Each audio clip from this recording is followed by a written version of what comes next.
Quá khứ anh chẳng thể nào quên, bởi vì anh không mong đôi ta chia ly.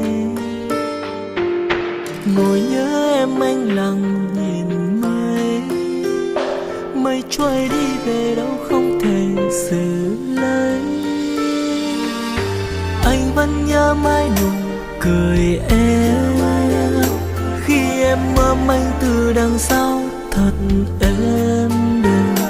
Anh cứ nghĩ tất cả yêu dấu sẽ bền lâu, để đôi ta bên nhau mãi về sau.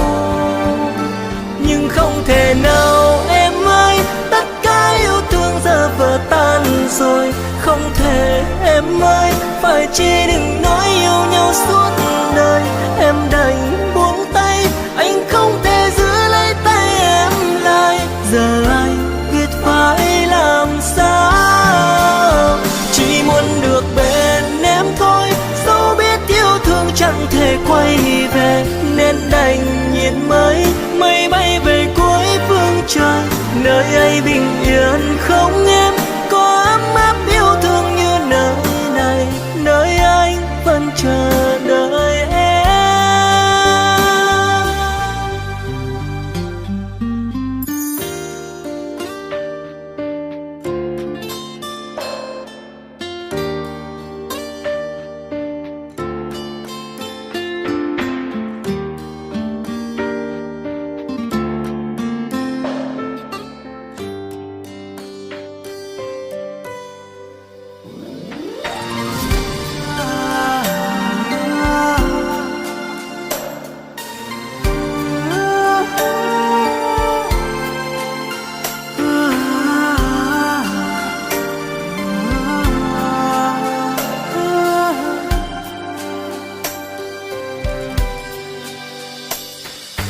Anh vẫn nhớ mãi nụ cười em khi em ôm anh từ đằng sau thật êm đềm. Anh cứ nghĩ tất cả yêu dấu sẽ bền lâu, để đôi ta bên nhau mãi về sau. Nhưng không thể nào em ơi, tất cả yêu thương giờ vỡ tan rồi. Không thể em ơi, phải chi đừng nói yêu nhau suốt đời. Em đành buông tay, anh không thể giữ lấy tay em lại. Giờ anh biết phải làm sao, chỉ muốn được bên em thôi. Dẫu biết yêu thương chẳng thể quay về, nên đành nhìn mây bay về cuối phương trời. Nơi ấy bình yên không em, có ấm áp yêu thương như nơi này. Nơi anh vẫn chờ đợi em.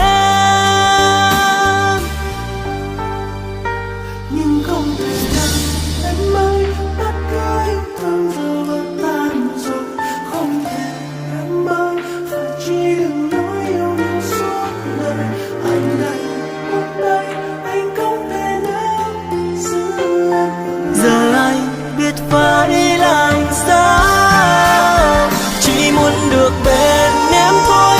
Dẫu biết yêu thương chẳng thể quay về, nên đành nhìn mây bay về cuối phương trời. Nơi ấy bình yên không em, có ấm áp yêu thương như nơi này. Nơi anh vẫn chờ đợi em. Nơi ấy có bình yên như bên cạnh